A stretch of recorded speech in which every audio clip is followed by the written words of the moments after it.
April 10, 2025 मा खबर आउँछ कि दुर्गा प्रसाई भारतको असममा पक्राउ परे। तर यो खबर यति सजिलो छैन, किनभने यो कथामा धेरै ट्विस्टहरू छन्। मिडियाको फरक कथा, प्रहरीको मौनता र प्रसाईका समर्थकहरूको अर्कै दाबी, जसले गर्दा यो कथालाई अझै जटिल बनाएको छ। तर आज हामी यो रहस्यको पर्दा उघार्ने छौं। अब यो पक्राउ साँचो हो कि कुनै साजिसको हिस्सा हो, यो प्रश्नको पनि उत्तर तपाईले भिडियो सकेसम्म पाइसक्नुहुन्छ। तर सधैँको जस्तै सुरुबाटै सुरु गरौं।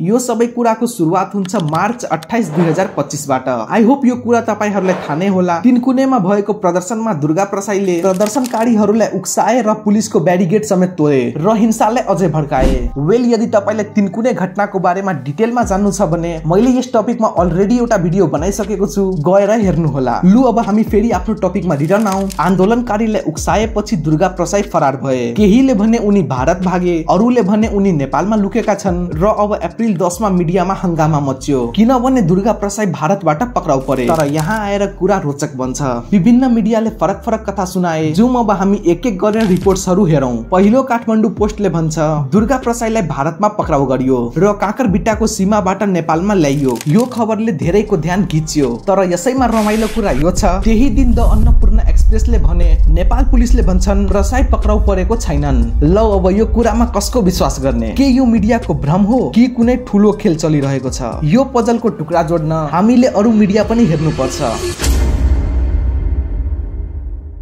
अब हामीले अरु मिडिया हेर्यौं भने कथा झनै उल्झिन्छ। एकातिर खबर हब र आउटलुक इन्डिया जस्ता मिडियाले दाबी गरे कि प्रसाईले भारतको असममा आत्मसमर्पण गरे। उनका समर्थकहरूले यही कुरालाई सपोर्ट गर्दै भने प्रसाईले सुरक्षाको ग्यारेन्टी पाएपछि आत्मसमर्पण गरेका हुन्। यो सब सुन्दा लाग्छ कुनै जासुसी फिल्मको कथा हो। के प्रसाईलाई जबरजस्ती पक्राउ गरियो कि उनले स्वइच्छाले आत्मसमर्पण गरे? र यदि आत्मसमर्पण नै गरेका हुन् भने किन नेपाल प्रहरीले सुरुमा उनको पक्राउ भएको कुरा अस्वीकार गरे? अब यो कुरा बुझ्नलाई हामी हेरौं सीमाको कथा। एनडीटीभी र काठमाडौँ पोस्टको अनुसार असमका प्रहरीले प्रसाईलाई पक्राउ गरेर काँकरबिट्टाको सीमामा नेपाल प्रहरीलाई हस्तान्तरण गरे। तर यो रिपोर्टमा पनि एउटा ठूलो प्रश्न उठ्छ। नेपाल र भारत बीच सुपुर्दगी सन्धि छैन। यदि तपाईलाई सुपुर्दगी सन्धि भनेको के हो थाहा छैन भने म तपाईलाई एकदमै सिम्पल वर्डमा यो कुरा बुझाउँदै छु। सुपुर्दगी सन्धि भन्नाले दुई देशहरू बीच भएको औपचारिक सम्झौता हो, जस अनुसार एक देशमा अपराध गरेको दोषीलाई अर्को देशको अनुरोधमा पक्राउ गरी ती अपराधीलाई सम्बन्धित देशलाई हस्तान्तरण गरिन्छ। तर नेपाल र भारत बीच यो सन्धि औपचारिक छैन। यसैमा मकालु खबरले लेख्छ यो अनौपचारिक हस्तान्तरण हुन सक्छ। यस भिडियोको सबभन्दा इन्ट्रेस्टिङ पार्ट त अब आयो। डीआईजी दिनेश कुमार आचार्यले अप्रिल 10 मा भने दुर्गा प्रसाई पक्राउ परेको छैनन्। यो खबर अन्नपूर्ण एक्सप्रेसले छापे। पुलिसले मिडियालाई गलत खबर नछाप्ने चेतावनी दियो। तर ठीक 24 घण्टा पछि नेपाल पुलिसले आफै पुष्टि गरे दुर्गा प्रसाई र उनको बडीगार्ड दीपक खड्कालाई झापाको भद्रपुरमा पक्राउ गरियो। यसै कारण मैले तपाईलाई सुरुमै भने यो केस हेर्दा जति सजिलो लाग्छ वास्तवमा त्यति नै जटिल छ र यसको मुख्य कारण मिडिया हो। यहाँ मिडियाले आफ्नो काम इमानदारीको साथ गरिरहेको छैन।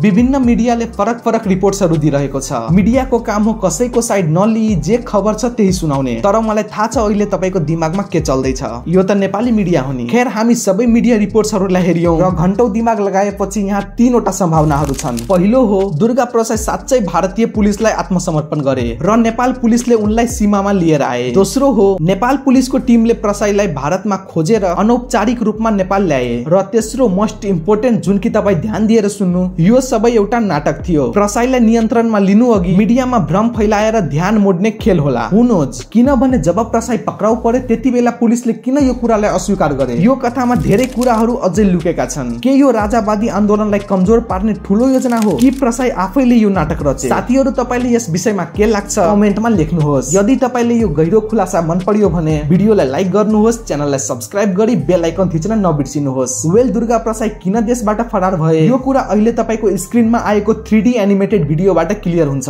गएर हेर्नु होला। धन्यवाद।